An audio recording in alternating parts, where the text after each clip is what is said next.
날마다 더 좋은 교회를 세우는 교회, 오늘은 더 좋은 교회를 위하여라는 제목으로 함께 말씀을 생각해 보려고 합니다. 일전에 한 권사님이 제게 전화를 주셨습니다. 저희 교회 권사님은 아니라 제가 전에 알고 지내던 한 권사님이신데 전화를 하자마자 저한테 그렇게 말씀하시는 겁니다. 목사님 어떻게 해요? 그러길래 뭘 어떻게 해요? 그랬더니 교회를 옮기고 싶어요 그러더라고요. 그래서 왜요? 제가 어느 정도 교회에 대한 사정은 알고 있었거든요. 교회가 목사님과 성도님들이 두 편으로 나누어져서 누구는 목사님 편이 되고 누구는 목사님의 반대편이 되고, 그래서 엊그저께까지 같이 밥 먹던 사람들이 이제는 서로 왼수가 돼가지고 싸우고 욕하고 비방하고 재직회 할 때마다 서로 소리 지르고 고함 지르고 누구는 누구 멱살 잡기도 하고, 그러면서 교회가 아니게 됐고 교회가 지옥이 됐다라는 거예요. 그러면서 자기들뿐만이 아니라 재직회 할 때마다 싸우고 욕하고 소리 지르고 밖에 나와서도 뭐라고 하면 삿대질하면서 그렇게 성도들이 지내는 것을 보니까 지나가던 청년들도 보고 학생들도 보고 우리 교회는 왜 그러냐 그러면서 마음속에 계속 교회를 옮겨야 되겠다는 갈등만 생기더라는 것입니다. 그러면서 어떻게 해요 권사니까 교회를 옮길 수도 없고 도대체 어떻게 해야 될지 모르겠습니다 라는 그러한 이야기를 하시더라고요. 제가 그 교회의 사정을 어느 정도 안다고 말씀드렸으니까 저도 생각하는 것들이 있고 또 들은 것들이 있고, 그래서 고민하다가 그 권사님한테 이렇게 이야기했습니다. 권사님의 삶을 이번 기회에 한번 돌아보셔서 재직해 하면서 성도들이랑 이야기할 때 권사님도 소리 지르고 남들 비방하고 손가락질하고 삿대질하고 그런 사람이었다면, 그런 적이 한 번이라도 있다면 권사님 교회를 옮기십시오. 다른 교회 가서 삿대질 하지 말고 신앙생활 하십시오. 그렇지만 그 교회에서 다른 사람이 삿대질할 때 그냥 눈물을 흘리며 참고 있었고, 다른 사람들이 고함 지르며 소리 지를 때 눈 꾹 감고 이빨 꾹 깨물고 그렇게 꾹 참고 기도하고 있었으면 그냥 끝까지 남아 계십시오. 그리고 하나님께 물어보고, 나한테 자꾸 물어보지 말고 하나님께 물어보고 기도하고 그렇게 권사님 응답 주시는 대로 하십시오 그랬습니다. 그런데 그 권사님 교회로 옮기시진 않으셨습니다. 그냥 꾹 참고 그렇게 계셨고, 또 교회도 시간이 지나면서 많이 안정되고 그래도 여러 가지 문제들이 해결되고 그러면서 평안을 찾아가고 있는 중입니다. 여러분, 교회는요 천국의 모형이 돼야 되죠. 이 땅에 보이지 않는 천국을 보여줄 수 있는 것은 사실은 교회가 돼야 됩니다. 그래서 교회에 나오면 마음이 평안해야 되고요, 교회에 나오면 우리의 마음에 세상 가운데 힘들고 어려운 모든 것들이 위로받아야 되죠. 그게 천국 아닙니까? 그런데 교회에 나와서 교회가 왼수 같고 교회가 지옥 같고, 교회에서 같이 보고 있는 옆에 있는 사람들을 볼 때마다 아유 저 인간 귀신은 뭐하나 그러면서 마음속에 생각하면 그건 교회가 아니죠. 더 이상 거기는 교회가 아닌 거예요. 이 땅 가운데 아무리 죄 많은 사람들이 왔다고 해도 죄인들이 그 교회에 오면 죄인들이 있으니까 교회가 저 모양이지 이러는 게 아니라 죄인들이 오면 이 앞에 무릎 꿇어야죠. 십자가 앞에 무릎 꿇고 예수님 앞에 무릎 꿇고 그래서 눈물을 흘리고 나 잘못했습니다. 내 죄 지은 건 용서해 주십시오. 이렇게 고백할 수 있는 것이 교회가 되어야 되지 않겠습니까? 여러분, 교회는 이 땅 가운데 천국을 보여줄 수 있는 유일한 믿음의 장소가 되어야 될 줄로 믿습니다. 천국은 보이지 않지만 분명히 있습니다. 그것을 보여줄 수 있는 장소가 교회이고요. 그리고 예수님 분명히 살아계시는 줄로 믿습니다. 이 땅 가운데 모든 사람들에게 예수님은 보이지 않지만 예수님 살아계심을 보여줄 수 있는 사람들이 바로 이 땅의 그리스도인 되어야 될 줄로 믿습니다. 교회는 천국이요, 저희들의 모든 삶은 예수님을 보여줄 수 있는 믿음의 삶이 될 때, 여러분 그때로부터 우리 교회는 더 좋은 교회가 되고 우리 모든 성도들에게는 은혜가 더하여 넘치게 될 줄로 믿습니다. 그런데 어떻게 하면 천국과 같은 교회를 만들 수 있을까? 오늘 말씀을 통하여서 몇 가지 더 좋은 교회를 위한 우리에게 주시는 말씀을 생각해 보려고 합니다. 여러분, 바울이 개척한 빌립보 교회, 이 빌립보 교회는 바울이 유럽을 전도할 때에 개척한 첫 성의 교회입니다. 이 빌립보에서 자주장사 루디아를 만났습니다. 우리가 지난주 금요일에 요한계시록 공부하면서 함께 공부했지만 두아디라에서 온 자주장사 루디아를 만났죠. 그리고 그녀의 집을 중심으로 해서 교회가 개척되었습니다. 여러분, 그런데 빌립보는요, 여자들이 중심이 되는 그러한 교회였습니다. 그 성에 이렇게 루디아 같은 여성 사업가도 있었습니다. 그리고 흔적이 남아있는 것으로, 기록이 남아있는 것으로는 여성들의 공덕비도 있었다고 합니다. 우리나라로 치면 연료비 같은 것들이 있지만 그렇게 효부, 효녀 이런 거에 대한 그러한 공덕의 연료비가 아니라 여성의 업적을 기리는 공덕비 같은 게 남아 있었다고 하고요. 기록에 의하면 가정들마다 다 다르지만 여성들의 이름을 따서 자녀들의 이름을 지어주는 그러한 집들도 있었다고 합니다. 이 여건이 아주 센 데였어요. 그래서 오늘 말씀 가운데도 보지만 요디아 권사, 순두계 권사 같은 그러한 교회의 센 권사님들이 서로 싸우고 미워하고 시기하고 그런 일들도 나오지 않습니까? 그런데 그곳에서 여성들이 세니까요, 이 센 여성들이 교회를 정말로 품고 안고 어머니처럼 그렇게 하는 것이 아니라 자기들이 너무 강하기 때문에 이 강함이 다툼이 되어서 이 빌립보 안에 있는 교회가 천국과 같이 돼야 되는데 그 속에서 벌써 양파로 갈려진 권사님들이 서로 싸우고 있으니까 지옥과 같은 교회가 될 수 있는 낌새가 여기서 보이고 있는 것이죠. 바울이 영적으로 이 빌립보 교회에 어떻게 권면하고 있는가, 그것을 생각해 보면요, 먼저는 이렇게 이야기합니다. 요디아와 순두계를 권하노니 너희가 같은 마음을 품으라. 같은 마음을 품으라는, 같은 마음. 교회가 더 좋은 교회가 되고 성도들이 복된 신앙의 삶을 살기 위해서는 여러분 같은 마음을 품어야 됩니다. 옆 사람과 내가 같은 마음, 또 내가 저 사람과 같은 마음. 그래서 교회 식구들이 서로 사랑하고 마음을 같이 할 수 있는 그러한 성도들이 되어야 되는 거죠.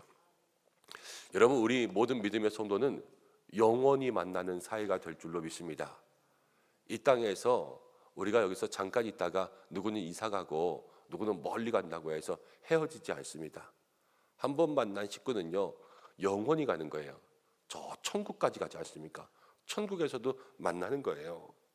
그러면서 거기서도 다시 얼굴 맞대고 예수님 앞에서 천군과 천사와 함께 찬송 부르는 그러한 존재가 되는 것, 그것이 성도의 삶 아니겠습니까? 여기서 미워했다고 해서 천국에서 안 만날 수 없습니다. 천국에서도 영원히 볼 수 있는 그런 사이이기 때문에 이 땅에서 더욱더 가까워져야 되는 거죠. 그런데 한 마음을 어떻게 가질 수 있습니까? 남편도 마음이 다르고 아내도 마음이 다르고 한 집에서 사는 사람들도 마음이 다를 수 있지 않습니까? 그런데 마음이 같아지는 것은요, 오늘 바울은 이렇게 이야기했거든요. 1절 하반절에 너희가 주 안에서 서라. 주 안에서 서라. 그리고 유오디아와 순두교를 권하노니 같은 마음을 품으라 그랬습니다. 주 안에서 함께 선다.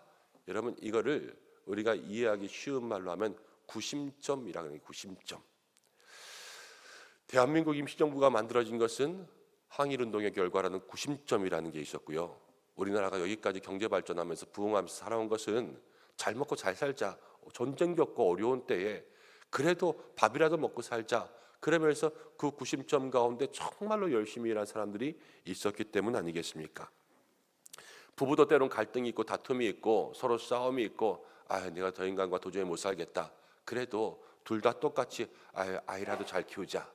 이런 구심점이 있으면 참고 견디다가 사이도 좋아지고 다시 화해도 하고 그런 일이 생기는 것이죠. 여러분, 한 남녀가 만났습니다. 소개팅을 했습니다. 처음 만났어요. 그래서 이제 서로가 마음에 들면 그 다음 만남을 이어가야 되는데 이 여자가 남자를 보니까 너무 마음에 안 들었습니다. 그래서 이번만 만나고 안 만나야지, 도저히 만나지 말아야지, 이 인간을 만날 수도 없겠다, 그렇게 생각하고 처음만 억지로 만나려고 하는데 이 여자가 BTS라는 그룹을 너무 좋아했습니다. 그런데 얘기를 하다 보니까 BTS가 나왔는데 이 앞에 있는 남자는 BTS에 대해서 자기보다 더 잘하는 거예요. 모든 멤버들의 생일과 취미를 알고 고향을 알고 그들의 인간관계를 알고 어디 카페를 잘 가는지를 알고 어디를 가면 그 사람들을 혹시라도 마주칠 수 있는지를 알고 모든 콘서트 일정과 콘서트의 여담과 또 모든 이야기들을 다 알면서 앞으로의 BTS의 모든 발전에 대한 계획들과 이런 것들까지도 다 알고 있는 겁니다. 이야기를 들으면 들을수록 재미나고 신기했습니다. 그래서 이 여자가 한 번 더 만났습니다. BTS 이야기를 들으려고. 그러면서 다시 BTS에 대한 이야기를 나누고 그러면서 몇 번 만나다가 나중에는 결혼을 하게 되었습니다. 그래서 잘 살게 되었습니다. 라디오에 나온 이야기예요. 그런데 여러분, 이 BTS라는 것이 이 남과 여 사이의 구심점이 된 거죠. 그래서 서로 마음에는 안 들었지만 어떻게 하다 보니까 그게 맞은 거예요. 그래서 그걸 하나 가지고 가는 거죠. 여러분, 교회에도 구심점이 있어야 돼요. 서로 다른 사람들이 만났지 않습니까? 나이 다르죠, 성별 다르죠, 성격 다르죠, 직업 다르죠. 교회만큼 다양한 사람들이 없지만 이 다양한 사람들을 하나로 모을 수 있는 구심점이 뭐냐면 오직 예수님만이 우리의 구심점인 줄로 믿습니다. 다 다르고 나이 다르고 직업 다르고 성격 다르고 여러분 다 다르지만 우리는 누가 좋아서 모였냐면요, 예수님 좋아서 모인 거예요. 예수님이 우리 가운데 있으니까 여러분 만날 때마다 예수님에 대한 이야기가 있고 만날 때마다 예수님에 대한 관심이 있고 만날 때마다 예수님이 너한테 예수님이 나한테 한 그러한 이야기들이 있을 때 그것을 통하여서 하나가 될 수 있는 것 아니겠습니까? 다윗과 요나단 아시죠? 다윗과 요나단. 요나단은 사울의 아들이었고 다윗은 사울이 미워하는 사람이었습니다. 그렇지만 두 사람이 뜨겁게 사랑을 나누는 친구가 될 수 있었던 것은 그들의 구심점이 있었어요. 하나님이라는 구심점이죠. 요나단도 하나님을 사랑하고 다윗도 하나님을 사랑하니까 정상적으로 그들이 친구가 될 수 없었음에도 불구하고 하나님께서 그들을 맺어주시니까요, 누구보다 아끼는 사람이 된 것 아니겠습니까? 여러분, 부부도 그렇습니다. 서로 다른 남과 여가 만났습니다. 그런데 누가 만나게 했습니까? 하나님이 만나게 해주셨다라는 그러한 마음을 가지면요, 그 속에서 하나님으로 인하여 하나가 될 수 있는 것이요, 교회도 무슨 저런 인간이 교회 다녀 이것이 아니라 저 인간도 예수님 만나기 위해서 왔고 나도 예수님 만나기 위해서 왔고 우리 모든 사람들이 다 예수님으로 인하여서 하나가 될 때 우리 교회가 더 좋은 교회 되고 우리 모든 믿음의 삶이 더 복된 삶 될 줄로 믿습니다. 그래서 늘 예수님 안에서 같은 마음을 품을 수 있는 우리 교회가 되어야 되는 거죠. 그러면서 3절을 보니까 두 번이나 나오는 말이 있습니다. 그게 뭐냐면 도와주라 그랬어요. 도와주라. 여러분, 교회는 서로 도울 때 더 좋은 교회가 될 수 있습니다. 서로 도와주는 거예요. 정말 내가 생각나고 내가 기억에 남는 사람이 누구냐? 어려울 때 도와준 사람이 기억에 남는 거예요. 아플 때 나한테 죽이라도 한 그릇 갖다 준 사람, 내가 힘들고 어려울 때 반찬이라도 하나 해준 사람, 내가 정말로 어디 가야 되는데 우리 애 데려다가 애기라도 하루 봐준 사람, 힘들고 어려울 때 다가와서 손 한번 붙잡아준 사람, 내가 정말 돈 없을 때 나한테 와서 돈 10,000원 쥐어주면서 밥이라도 사 먹어 이렇게 이야기하는 사람, 여러분 이 사람이 마음 가운데 기억에 남는 거죠. 내가 힘들고 어렵지만 정말로 기도해 준 사람, 그 사람만큼 고마운 사람이 어디 있습니까? 이것이 뭐냐면요, 서로 돕고 돕는 교회가 될 때 거기에서 하나님께서 역사하시는 것입니다. 여러분, 오늘 말씀을 통하여서 한번 생각해 보시기 바랍니다. 나는 지금 누구를 도와주고 있나? 아니면 누가 나를 도와주었나? 이것을 마음속에 생각하며 살아야 되는 거죠.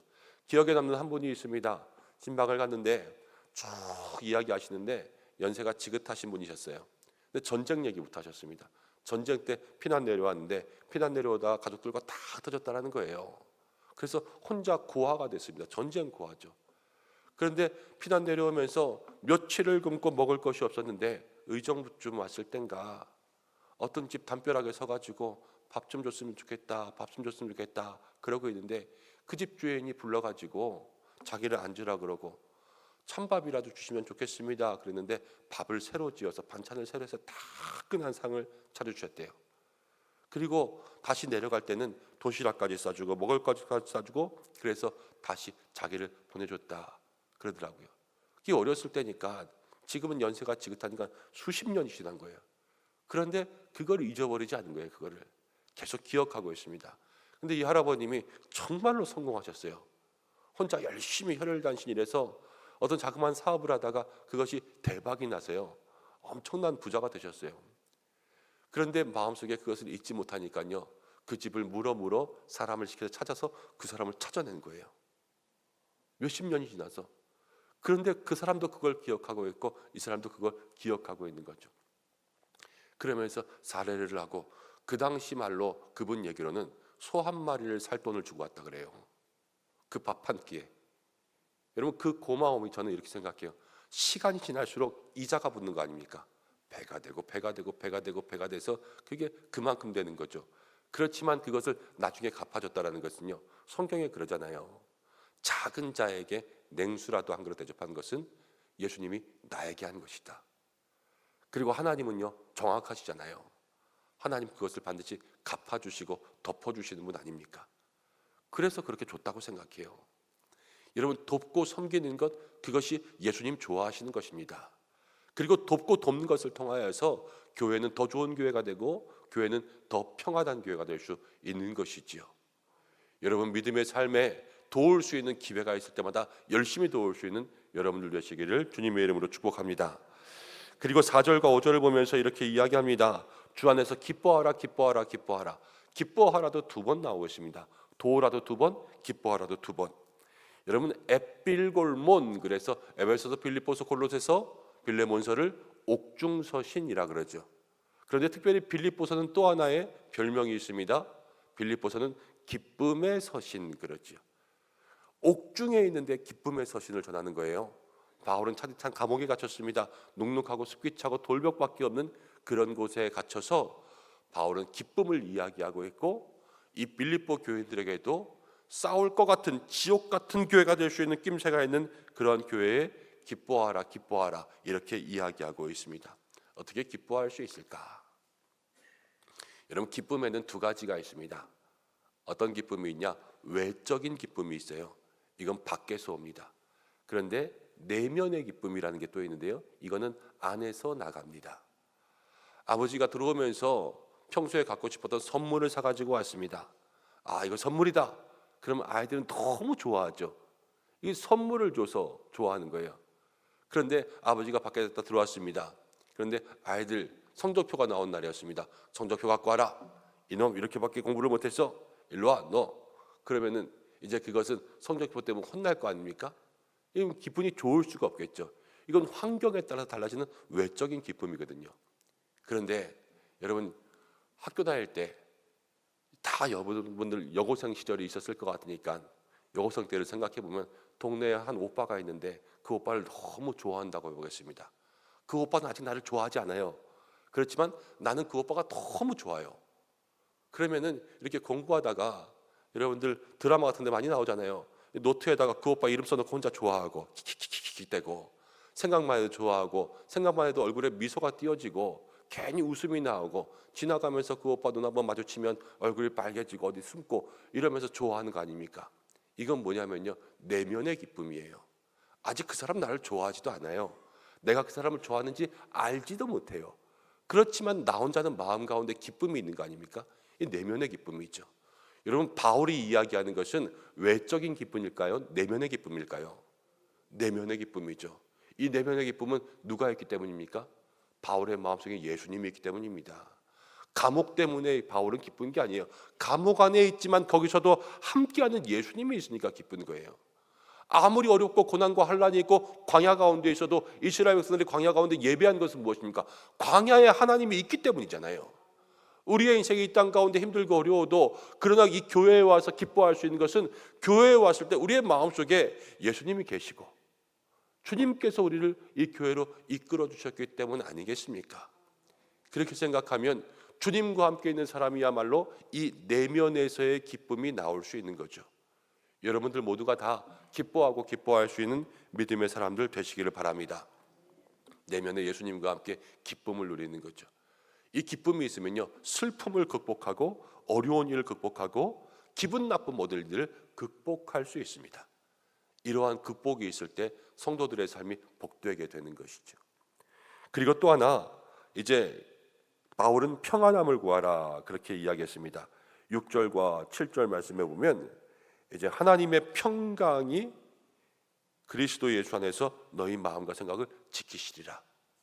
지금 막 싸울 것 같은 그러한 이 빌립보 교회 가운데 뭐가 있어야 되면 평강이 있어야 돼요. 평강. 근데 이 평강이 있는 것은요, 염려를 극복하는 것이 또 평강이기도 합니다. 불안, 염려, 걱정, 근심 이런 게 있는 마음이 아니라 그런 게 다 사라진 마음들이 평강이죠. 여러분, 누가 좋은 차를 여러분들에게 준다고 해보겠습니다. 그런데 정말로 너무 좋고 너무 비싼 차라서 이거 타다 기스 나면 어떡하지? 기스나면 어떡하지? 매일 탈 때마다 염려가 있어요. 그럼 그 좋은 차를 가져도 행복함이 있을 수 있습니까? 없습니까? 없죠. 만약에 원빈 아니면 정우성이 여러분들의 남편이라고 해보겠습니다. 매일 원빈이랑 같이 살아요. 그런데 마음속에 이 사람이 너무 잘생겨서 다른 여자들이 와가지고 맨날 이 남자한테 찝적대면 어떡하지? 월급값 하면 어떡하지? 나를 버리고 가면 어떡하지? 매일 이 생각만 해요. 그럼 원빈이랑 산다고 행복할 수 있습니까? 없습니까? 없죠. 원빈이랑 살아도 지옥 같을 거예요. 여러분, 더 나은 믿음의 삶을 살기 위해서는요, 염려가 극복돼야 돼요. 이 염려가 없어져야지 원빈이랑 살아도 마음이 평안 아니겠습니까? 이 염려를 극복하기 위한 것이 무엇이냐면요, 기도와 간구가 있어야 돼요. 기도와 간구는 무엇이냐? 하나님, 내 염려 좀 가져가 주세요. 하나님, 내 염려 좀 맡아주세요. 내 근심, 걱정, 불안, 건강 때문에, 돈 때문에, 때로는 부모 형제 때문에 마음속에 가지고 있는 모든 것들, 주님, 이것 다 주께서 해결해 주실 거죠. 이렇게 할 수 있는 것이 기도와 간구고, 기도와 간구를 통해서 염려가 사라지고 평안이 있게 되는 것, 그것이 성도들의 삶에 복된 것이요, 교회가 그렇게 될 때 여러분, 그것이 더 좋은 교회를 위하여 나가는 길이 될 줄로 믿습니다. 여러분들 교회를 생각할 때마다 맨날 교회가 걱정되고, 목사님 걱정되고, 정말로 성도들이 걱정되면 그 교회가 평안하겠습니까? 교회를 생각할 때마다 안심돼야 되겠죠. 그렇지만 교회도 다양한 사람들이 있고, 목사도 사람이고, 건강에 한계도 있고, 또 교회도 여러 가지 어려운 일들이 있으면 어떻게 걱정되지 않을 수 있겠습니까? 그러나 교회를 위해서 기도하고 간구하는 거죠. 하나님, 이 교회는 주님 거 아닙니까? 주께서 이끌어 주시고 사람이 이끌지 않게 하여 주옵소서. 이렇게 마음속으로 기도할 때 하나님의 그 모든 염려 가져가 주시고, 이 교회를 생각할 때마다 마음에 평강 주시고 안심 주시고 우리의 마음속에 은혜가 더하여 넘치게 하실 줄로 믿습니다. 여러분, 교회는 천국이 되어야 됩니다. 교회는 날마다 더 좋은 하나님의 나라를 보여줄 수 있어야 됩니다. 모든 성도들도 마음 가운데 예수 그리스도를 보여줄 수 있는 믿음의 삶이 되어야 합니다. 그러기 위해서 오늘 바울이 이야기한 것, 주님을 구심점으로 같은 마음을 가지고, 이 내면의 기쁨을 가지고 기뻐하고 예수님으로 인해서 기뻐하고, 서로 돕고 그래서 어려울 때마다 힘주는 그러한 사람들이 되고, 마음속에 염려와 불안은 다 주님께 맡기는 기도와 간구로 평안을 누리는 사람과 우리 모든 믿음의 교회가 될 때 하나님께서 우리를 더 귀하게 붙들어 주실 줄로 믿습니다. 교회를 위해서 그렇게 기도해 주시고, 특별히 우리 항존직 직분자로 세워질 모든 후보자들이 마음 가운데, 하나님, 나의 마음속에 예수님이 구심점 되고 나의 마음속에 어려운 사람들을 돕기 위한 그러한 일꾼으로 세워지고, 그리고 늘 무슨 일을 만나든 마음의 기쁨과 평안으로 감당할 수 있는 그런 사람 되게 하여 주옵소서. 기도하고 간구할 때 모든 응답은 다 주님께 있을 줄로 믿습니다. 그래서 우리 교회 안에 작은 천국이 있고, 우리의 신앙 안에 작은 예수님의 모습이 있을 수 있는 믿음의 사람들 되시기를 주님의 이름으로 간절히 축원드립니다. 함께 이 시간 기도하겠습니다. 우리 이 시간 말씀 붙들고 다시 한번 기도하겠습니다. 더 좋은 교회, 예수님을 보여줄 수 있는 더 복된 성도들의 삶이 되어야 될 줄로 믿는데, BTS 때문에 하나가 된 남과 여처럼 우리 교회가 예수님 때문에 마음을 같이 할 수 있도록 인도하여 주시고, 우리의 마음속에 서로 돕고 돕는, 도움을 받고 도와줄 수 있는 사람들, 내면에 예수님으로 인하여서 광야를 살아도 마음의 기쁨이 있게 도와주시고, 기도와 간구가 끊어지지 않아 우리의 모든 염려를 주님께 맡길 수 있는 교회 되게 인도해 달라고, 교회와 우리의 삶을 위해서 함께 기도하고 사경회를 위해서 기도하겠습니다. 은혜의 바람, 성령의 바람, 하늘 보좌가 회복되는 그러한 시간 될 수 있도록 인도하시고, 말씀에 큰 은혜 주셔서 오시는 강차 목사님 성령으로 기름 부으시고, 우리 모든 성도들의 마음을 붙들어 주시고, 시간 섬기는 모든 분들에게 그 손길에 복되게 하여 주시고, 많은 성도들 함께 참여할 수 있도록 환경과 상황과 시간을 열어주시고, 악한 마귀 틈타지 않게, 이간질하지 않게 주께서 우리의 마음을 지켜주옵소서. 우리가 함께 기도로 준비하고 사경회를 통해서 우리의 신앙이 한 단계 더 성장할 수 있도록 해달라고 기도하겠습니다. 항존직 선거를 위해서 기도합니다. 4월 28일 공동의회를 준비하고 있습니다. 하나님, 모든 후보자들의 마음 가운데 기도로 나아가고 순종하며 나아갈 수 있도록 인도하여 주시고, 또 선거를 준비하는 선거관리위원회와 또 당회와 기도하는 모든 성도들의 마음 가운데 하나님 더 좋은 교회를 위하여서 마음을 같이하여 이 일에 힘쓸 수 있도록 도와주시고, 일꾼을 세우는 것이 우리 교회 가운데 기쁨과 축복이 될 수 있도록 인도하여 주시고, 또 어쩔 수 없이 그 일꾼의 자리에 다음번에 세워질 사람도 생기게 될 텐데 믿음으로 마음으로 순종하며 나아갈 수 있는, 그래서 누구 하나 섭섭하거나 소외되지 않게 주께서 인도하여 달라고 이 시간 함께 마음으로 기도하며 중보하며 나가겠습니다. 다 함께 기도하겠습니다. 고마우신 아버지,